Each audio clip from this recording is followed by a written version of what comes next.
സ്വർണ്ണക്കൊള്ള കേസിലെ പ്രതിഭാഗം വക്കീലിന് സർക്കാർ അഭിഭാഷകനായി നിയമനം. റിപ്പോർട്ടിന്റെ ബിഗ് ബ്രേക്കിംഗ് വാർത്തയിലേക്കാണ് നമ്മൾ പോകുന്നത്. 9ാം പ്രതിയുടെ സ്ഥാപനമായ സ്മാർട്ട് ക്രിയേഷൻസിന്റെ അഭിഭാഷകൻ KB പ്രദീപിനെയാണ് ഹൈക്കോടതിയിലെ സ്പെഷ്യൽ ഗവൺമെന്റ് പ്ലീഡറായി നിയമിച്ചിരിക്കുന്നത്. ഇത് സംബന്ധിച്ച സർക്കാരിന്റെ നിയമന ഉത്തരവ് പുറത്തിറങ്ങുകയും ചെയ്തു. റിപ്പോർട്ടർ ആ രേഖകൾ പുറത്തുവിടുകയാണ്. സീനിയർ ഗവൺമെന്റ് പ്ലീഡറാണ് ദേവസ്വം വകുപ്പിന് ഇതുവരെ ഉണ്ടായിരുന്നത്. എന്നാൽ സ്പെഷ്യൽ ഗവൺമെന്റ് പ്ലീഡർ പദവി പ്രത്യേകമായി നൽകിയാണ് KB പ്രദീപിന്റെ നിയമനം. ഇതോടെ ഹൈക്കോടതി വിലക്കിയ രേഖകൾ ഇനി സ്മാർട്ട് ക്രിയേഷൻസിന് വേണ്ടി ഹാജരായ KB പ്രദീപിന് നേരിട്ട് ലഭിക്കുകയും ചെയ്യും. ശ്യാം ദേവരാജാണ് ചേരുന്നത് വിശദാംശങ്ങളുമായി. ശ്യാം, ഏറെ ഗൗരവമുള്ള ഒരു നിയമനം എന്ന് തന്നെ നമ്മൾ വിലയിരുത്തണം. കാരണം പ്രതിഭാഗത്ത് ഉണ്ടായിരുന്നയാളാണ്, അതായത് സ്മാർട്ട് ക്രിയേഷൻസ് ഈ കേസിലെ 9ാം പ്രതിയായിരുന്ന പങ്കജ് ഭണ്ഡാരിയുടെ സ്മാർട്ട് ക്രിയേഷൻസിന് വേണ്ടി ഹാജരായ അഭിഭാഷകനാണ്. നമ്മൾ ഉൾപ്പെടെയുള്ള മാധ്യമങ്ങളോട് അദ്ദേഹം ആ നിലയ്ക്ക് സ്മാർട്ട് ക്രിയേഷൻസിലെ അഭിഭാഷകൻ എന്ന നിലയിലൊക്കെ സംസാരിച്ചിരുന്നതുമാണ്. അദ്ദേഹത്തെയാണ് ഇപ്പോൾ സർക്കാരിന്റെ അഭിഭാഷകനായി നിയമിക്കുന്നത്. അതായത് സ്വർണ്ണക്കൊള്ള കേസിലെ ഏത് രേഖയും ഇനി കൈകാര്യം ചെയ്യാൻ പ്രാപ്തിയുള്ള അഭിഭാഷകനായി മാറുകയാണ്. എത്ര വിചിത്രമായ നിയമനം, അല്ലെങ്കിൽ ഏറ്റവും ഗൗരവമുള്ള നിയമനം എന്ന് തന്നെ വിലയിരുത്തണം, അല്ലേ? Vinitha Venu, very good evening. ഇത് താല്പര്യങ്ങളിലെ വൈരുദ്ധ്യമാണ് പ്രകടമാകുന്നത്. നേരത്തെ തന്നെ പ്രതിഭാഗത്തിന് വേണ്ടി ഹൈക്കോടതിയിൽ ഹാജരായിട്ടുള്ള ഒരു അഭിഭാഷകൻ അതേ കേസുകൾ വീണ്ടും വരുമ്പോൾ സർക്കാരിന് വേണ്ടി ഹാജരാകേണ്ടി വരിക എന്നതാണ് താല്പര്യങ്ങളുടെ വൈരുദ്ധ്യം, അഥവാ കോൺഫ്ലിക്റ്റ് ഓഫ് ഇൻട്രസ്റ്റ്. ഇവിടെ വരുന്ന അത്തരമൊരു വൈരുദ്ധ്യം. ഇതിൽ KB പ്രദീപ് ഈ ക്ഷേത്ര സംബന്ധമായ, ദേവസ്വം സംബന്ധമായ കേസുകൾ കൈകാര്യം ചെയ്യുന്ന ഹൈക്കോടതിയിലെ അഭിഭാഷകനാണ്. ഇദ്ദേഹം ഈ ശബരിമല സ്പെഷ്യൽ കമ്മീഷണറുടെ റിപ്പോർട്ടിന്റെ അടിസ്ഥാനത്തിൽ സ്വമേധയാ സ്വീകരിച്ച ഹർജിയിൽ കഴിഞ്ഞ 2025 സെപ്റ്റംബർ ഒക്ടോബർ മാസങ്ങളിൽ ആ ഹർജിയിൽ സ്മാർട്ട് ക്രിയേഷൻസിന് വേണ്ടി ഹൈക്കോടതിയിൽ ഹാജരായിരുന്നു. പക്ഷേ ഇതിൽ പിന്നീട് SIT ഹൈക്കോടതി നിയോഗിക്കുന്ന സമയത്താണ് ഈ സ്മാർട്ട് ക്രിയേഷൻസിനെയും ഉണ്ണികൃഷ്ണൻ പോറ്റിയുടെയും സ്മാർട്ട് ക്രിയേഷൻസിനെയും അഭിഭാഷകരെയും ഈ ഹർജിയിൽ നിന്ന് SSCR 23/2025 എന്ന കേസിൽ നിന്ന് ഹൈക്കോടതി ഒഴിവാക്കുന്നത്. പ്രത്യേകിച്ചും SIT നിയോഗിച്ചതോടെ ഈ കേസിന്റെ അന്വേഷണ രേഖകൾ പ്രതികൾക്ക്, അല്ലെങ്കിൽ സ്മാർട്ട് ക്രിയേഷൻസിന് ഉണ്ണികൃഷ്ണൻ പോറ്റിക്കും അവരുടെ അഭിഭാഷകർക്കും ലഭിക്കരുത് എന്നതായിരുന്നു ഹൈക്കോടതി ദേവസ്വം ബെഞ്ച് അന്ന് മുൻനിർത്തിയ ഒരു തത്വം, അല്ലെങ്കിൽ നിലപാട്. അതിനുകൂടി അടിസ്ഥാനത്തിലാണ് ആ ഹർജികളിലെ നടപടികൾ അവസാനിപ്പിക്കുകയും പിന്നീട് സ്വമേധയാ പുതിയ ഹർജി ഫയലിൽ സ്വീകരിക്കുകയും ചെയ്തത്. SIT അതിന്റെ അന്വേഷണ റിപ്പോർട്ട് നൽകുന്നത് ഈ പുതിയ ഹർജി പരിഗണിക്കുമ്പോഴാണ്. കഴിഞ്ഞ 6 മാസത്തിലധികമായി, അല്ലെങ്കിൽ 8 മാസത്തിലധികമായി ഈ പുതിയ ഹർജി പരിഗണിക്കുമ്പോഴാണ് അതിന്റെ ഈ പ്രതിമാസ അന്വേഷണ പുരോഗതി റിപ്പോർട്ട് നൽകുന്നത്. അത്തരമൊരു ഹർജിയിൽ നേരത്തെ വരെയും ഹാജരായിരുന്നത്, അതായത് പുതിയ ഹർജിയിലെ കക്ഷികൾ എന്നത് സംസ്ഥാന സർക്കാരിന്റെ ദേവസ്വം വകുപ്പിന്റെയും തിരുവിതാംകൂർ ദേവസ്വം ബോർഡിന്റെയും മാത്രം അഭിഭാഷകരായിരുന്നു. അങ്ങ് ഈ ഭരണമാറ്റത്തോടുകൂടി ഈ അഭിഭാഷകരിൽ മാറ്റം വരികയാണ്. അങ്ങനെ മാറ്റം വരുമ്പോഴാണ് ഈ ദേവസ്വം വകുപ്പിന് വേണ്ടി ഹാജരാകുന്ന സീനിയർ ഗവൺമെന്റ് പ്ലീഡറെ ഒഴിവാക്കുന്നത് പകരം ഇതിൽ ചോദിക്കട്ടെ, നമുക്കൊരു ക്ലാരിറ്റി വരുത്തുകയും ചെയ്യാം. എന്തുകൊണ്ട് ഈ നിയമനം ഗൗരവതരമാകുന്നത്? ഇദ്ദേഹത്തിന് കൈകാര്യം ചെയ്യാൻ കഴിയുന്ന രേഖകൾ അതെന്തൊക്കെയായിരിക്കും? ഏറ്റവും സുപ്രധാനമായ ഒരു ചോദ്യമാണ് വിനിത. അത് തന്നെയാണ് ഈ കേസിൽ ഏറ്റവും പ്രധാനപ്പെട്ടതും. SIT അതിന്റെ എല്ലാ രേഖകളും നൽകുന്നത് ഹൈക്കോടതിയുടെ, അതായത് ഈ കേസുമായി ബന്ധപ്പെട്ട ഡാഷ്ബോർഡിലേക്കാണ് നൽകുന്നത്. ആ ഡാഷ്ബോർഡ് ആക്സസ് ചെയ്യാൻ, അല്ലെങ്കിൽ അതിൽ നിന്ന് വിവരങ്ങൾ എടുക്കാൻ അതുമായി ബന്ധപ്പെട്ട ഓരോ കേസിലെയും എല്ലാ കക്ഷികൾക്കും കഴിയും. അതുകൊണ്ടാണ് നേരത്തെ തന്നെ സ്മാർട്ട് ക്രിയേഷൻസിനെയും ഉണ്ണികൃഷ്ണൻ പോറ്റിയെയും അവരുടെ അഭിഭാഷകരെയും ഈ KB പ്രദീപ് ഉൾപ്പെടെയുള്ള അഭിഭാഷകരെയും ആ ഡാഷ്ബോർഡിൽ നിന്ന് ഒഴിവാക്കുക, അല്ലെങ്കിൽ ആ കേസിലെ നടപടികൾ തന്നെ അവസാനിപ്പിക്കുകയും പുതിയ കേസുമായി മുന്നോട്ട് പോവുകയും ചെയ്യുന്നത്. നേരത്തെ പ്രതിസ്ഥാനത്ത് നിന്ന സ്മാർട്ട് ക്രിയേഷൻസിന്റെ അഭിഭാഷകൻ ഇപ്പോൾ സർക്കാരിന്റെ അഭിഭാഷകനായി വരുന്നതോടുകൂടി ഈ രേഖകൾ കൈകാര്യം ചെയ്യാൻ കഴിയും, അതായത് ഈ കേസുമായി ബന്ധപ്പെട്ട രേഖകൾ കൈകാര്യം ചെയ്യാൻ കഴിയും എന്നതാണ് ഏറ്റവും പ്രധാനപ്പെട്ട ഗൗരവതരമായ വിഷയം. ഈ നിയമനത്തെ പ്രസക്തമാക്കുന്നത്, അല്ലെങ്കിൽ ആ രീതിയിൽ ഗൗരവമായി സമീപിക്കേണ്ടത് ആ സാഹചര്യത്തിലാണ്. സ്വാഭാവികമായി രാഷ്ട്രീയ നിയമനമാണ്.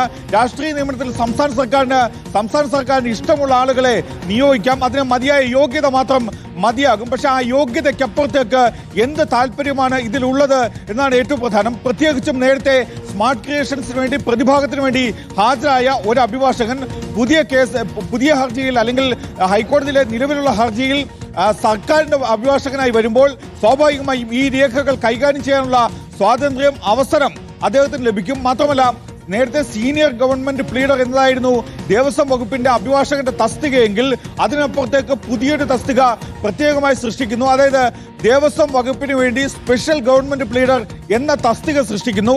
അത്തരമൊരു തസ്തിക സൃഷ്ടിച്ചിട്ട് കൂടിയാണ് അഭിഭാഷകനായ കെ ബി പ്രദീപിനെ സർക്കാർ നിയമിക്കുക കൂടി ചെയ്യുന്നത്. ഒരേ സമയം പ്രതികളുടെ താല്പര്യത്തിന് വേണ്ടി ഇത്രയും നാൾ നിലപാടെടുത്ത ഒരു അഭിഭാഷകൻ, പ്രത്യേകിച്ചും മാധ്യമങ്ങളിലൂടെ അടക്കം പരസ്യമായി സ്മാർട്ട് ക്രിയേഷൻസിന്റെ സ്വർണ്ണ കവർച്ചയെ, അതിന്റെ നടപടികളെ, സ്മാർട്ട് ക്രിയേഷൻസിന്റെ നടപടികളെയൊക്കെ ഈ ന്യായീകരിച്ച ഒരാളാണ്.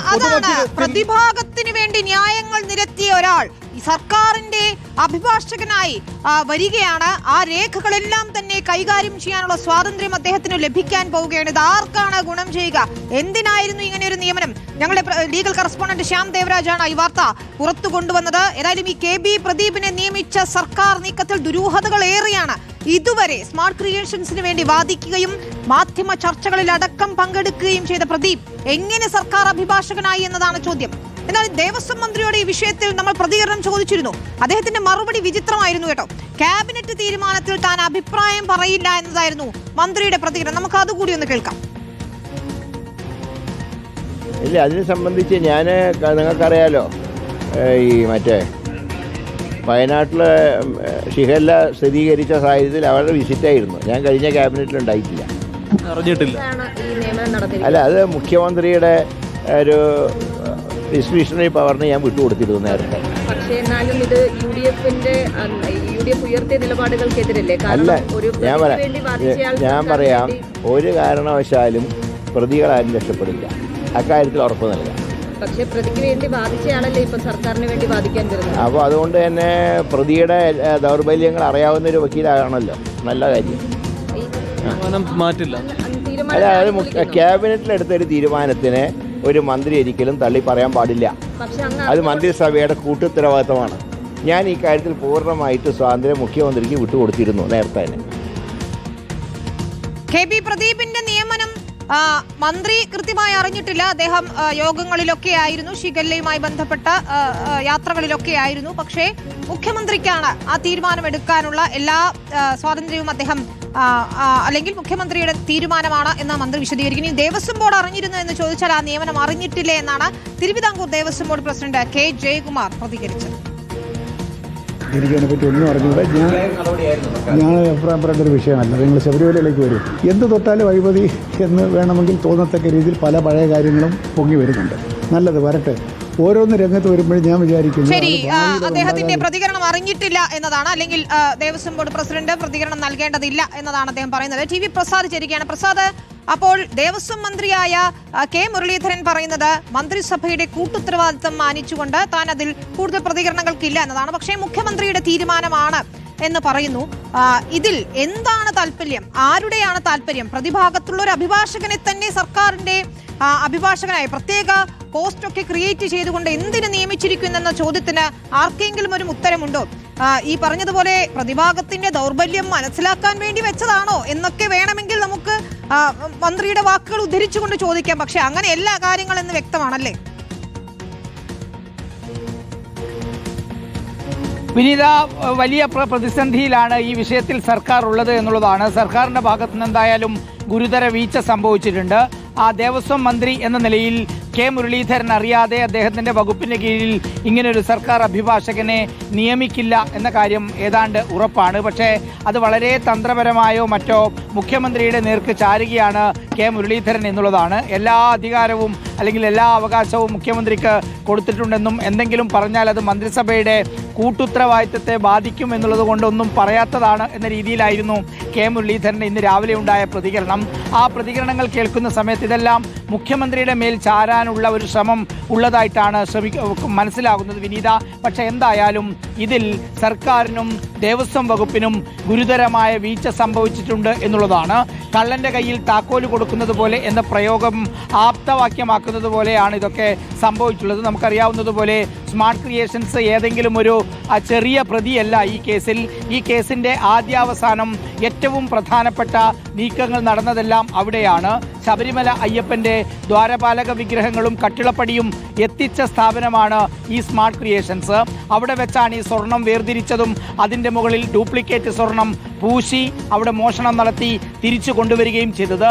ആ സ്മാർട്ട് ക്രിയേഷൻസിന് വേണ്ടി ഇത്രനാളും വാതോരാതെ സംസാരിച്ച ആളാണ് ഞങ്ങളുടെ സ്ഥാപനം എന്ന് പറഞ്ഞ് എല്ലാ മാധ്യമങ്ങളിലും സംസാരിച്ച ആളാണ് പ്രദീപ് എന്ന ഈ അഭിഭാഷകൻ.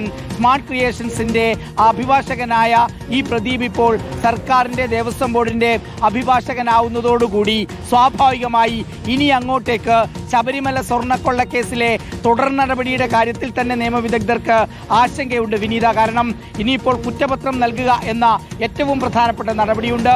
പ്രത്യേക അന്വേഷണ സംഘം ബന്ധപ്പെട്ട അഭിഭാഷകനുമായി സംസാരിക്കാതെ അത് ഫയൽ ചെയ്യില്ല. അങ്ങനെ ഫയൽ ചെയ്യുമ്പോൾ സ്മാർട്ട് ക്രിയേഷൻസിൻ്റെ റോള് അതെങ്ങനെയായിരിക്കും അതിൽ വരിക എന്ന കാര്യത്തിൽ ദുരൂഹതയുണ്ട്.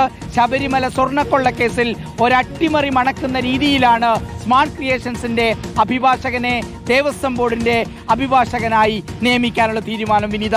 TV പ്രസാദ്, ഞാൻ ഇദ്ദേഹത്തിന്റെ ഫേസ്ബുക്ക് പ്രൊഫൈൽ നോക്കുമ്പോൾ അദ്ദേഹത്തിന്റെ ചില പഴയ പോസ്റ്റുകൾ അതുകൂടി നമ്മൾ ചേർത്ത് വായിക്കണം. BJP സംസ്ഥാന അധ്യക്ഷനെ അഭിവാദ്യം അർപ്പിച്ചുകൊണ്ടുള്ള പോസ്റ്റുകളുണ്ട്. അദ്ദേഹം രാജീവ് ചന്ദ്രശേഖർ BJP സംസ്ഥാന അധ്യക്ഷനായപ്പോൾ പങ്കുവച്ച പോസ്റ്റുകളുണ്ട്. ഒപ്പം പ്രധാനമന്ത്രി നരേന്ദ്രമോദിയെ പുകഴ്ത്തിക്കൊണ്ടുള്ള പോസ്റ്റുകളും നമുക്ക് കാണാൻ സാധിക്കുന്നുണ്ട് TV പ്രസാദ്. മൊത്തത്തിൽ അതുകൊണ്ട് വലിയ ചർച്ച കൂടിയാകും KB പ്രദീപിന്റെ നിയമനം എന്ന കാര്യത്തിൽ തർക്കമില്ല അല്ലേ? ഉറപ്പായും വിനീത, പ്രദീപ് കുമാറിന്റെ നിയമനം അതൊരു അലോസരമുണ്ടാക്കും UDF-ൽ എന്ന കാര്യം ഉറപ്പാണ്. ഒന്നാമത് സ്മാർട്ട് ക്രിയേഷൻസിന്റെ വക്കീൽ എന്ന നിലയിൽ അദ്ദേഹത്തിന്റെ നിയമനം ഇപ്പോൾ തന്നെ വലിയ വിവാദമായി കഴിഞ്ഞു. അതിന് പിന്നാലെ ഇപ്പോൾ വിനീത പറഞ്ഞ പോയിന്റ് കൂടിയുണ്ട്. രാജീവ് ചന്ദ്രശേഖരെ ആരാധിക്കുന്ന, നരേന്ദ്രമോദിയെ ആരാധിക്കുന്ന പ്രദീപ് എങ്ങനെയാണ് UDF നേതൃത്വം നൽകുന്ന ഒരു സർക്കാർ അഭിഭാഷകനായി മാറുന്നത് എന്ന ഗുരുതരമായൊരു ചോദ്യമുണ്ട്. ഒരുപക്ഷെ ഇനി ആരും അറിയാതെ ഏതെങ്കിലും വഴിയിൽ വന്നതാണോ പ്രദീപ് എന്നുള്ള ചോദ്യം വളരെ പ്രസക്തവുമായ ചോദ്യവുമാണ്. എന്തായാലും ഈ സമയം എന്നുള്ളത് അതേറെ പ്രധാനമാണ്. ദക്ഷിണേന്ത്യയിലെ ക്ഷേത്രങ്ങളെ ആകെ ലക്ഷ്യമിട്ടുകൊണ്ട് വലിയ സ്വർണ്ണക്കൊള്ള ആസൂത്രണം ചെയ്ത ആളാണ് ഉണ്ണികൃഷ്ണൻ പോറ്റി. ആ ഉണ്ണികൃഷ്ണൻ പോറ്റിക്ക് ആളും അർത്ഥവും തുടങ്ങിയ എല്ലാ പിന്തുണയും നൽകിയ സ്ഥാപനമാണ് സ്മാർട്ട് ക്രിയേഷൻസ്. അവരുടെ സ്വാധീനവും ഈ കേസിൽ ചില്ലറയല്ല. അതുകൊണ്ട് തന്നെ ഈ അഭിഭാഷകന്റെ ഇനി മുന്നോട്ടുള്ള നീക്കം എങ്ങനെയാണ് എന്നുള്ളതാണ് ഏറെ പ്രധാനം വിനീത. Thank you. TV പ്രസാദാണ് വിശദാംശങ്ങൾ നൽകിയത്. പ്രതികൾ ആരും രക്ഷപ്പെടാൻ പോകുന്നില്ല ശബരിമല സ്വർണ്ണക്കൊള്ള കേസിൽ എന്ന് ദേവസ്വം മന്ത്രി K മുരളീധരൻ ഇന്നും പറഞ്ഞു വെച്ചിട്ടുണ്ട്. അങ്ങയുടെ വാക്കുകൾ ഞങ്ങൾ വിശ്വസിക്കുന്നു സാർ. പക്ഷേ ഈ നിയമനം അത് ഏറെ ദുരൂഹതയുള്ളതാണ് എന്ന കാര്യത്തിൽ യാതൊരു തർക്കവുമില്ല. ശബരിമല സ്വർണ്ണക്കൊള്ളയാണ് ഈ നിയമസഭാ തെരഞ്ഞെടുപ്പിൽ പ്രധാന ആയുധമാക്കിയത് UDF. ഒരു പ്രതിയും രക്ഷപ്പെടില്ലെന്ന് മന്ത്രി പറയുമ്പോൾ പോലും ഞങ്ങൾക്ക് സംശയമുണ്ട്. എന്തിനീ അഭിഭാഷകനെ നിയമിച്ചിരിക്കുന്നു എന്നത്. പ്രതിഭാഗത്തിന് വേണ്ടി വാദിച്ചയാളാണ്. സ്മാർട്ട് ക്രിയേഷൻസ് എന്ന് പറയുന്നത് ഈ കേസിലെ 9ാം പ്രതിയായ പങ്കജ് ഭണ്ഡാരിയുടെ ഉടമസ്ഥതയുള്ള സ്ഥാപനമാണ്. ഉണ്ണികൃഷ്ണൻ പോറ്റിയയ്ക്ക് സ്വർണ്ണക്കൊള്ള നടത്തുന്നതിന് വേണ്ടി എല്ലാ സഹായവും ചെയ്തിട്ടുള്ളയാളാണ് പങ്കജ് ഭണ്ഡാരിയും. ഒപ്പം സ്മാർട്ട് ക്രിയേഷൻസും എന്നത് പകൽ പോലെ വ്യക്തമായ കാര്യമാണ്. SITയുടെ കണ്ടെത്തലുകളെല്ലാം തന്നെ ഉള്ളതാണ്. അപ്പോൾ UDF അധികാരത്തിൽ വരാൻ ശബരിമല സ്വർണ്ണക്കൊള്ള കൃത്യമായ ആയുധമാക്കിയിരുന്നതാണ്. അധികാരത്തിലെത്തിയ ശേഷം പ്രതിഭാഗത്തുള്ള ഒരു അഭിഭാഷകനെ എന്തിന് സർക്കാരിന്റെ അഭിഭാഷകനായി നിയമിച്ചു?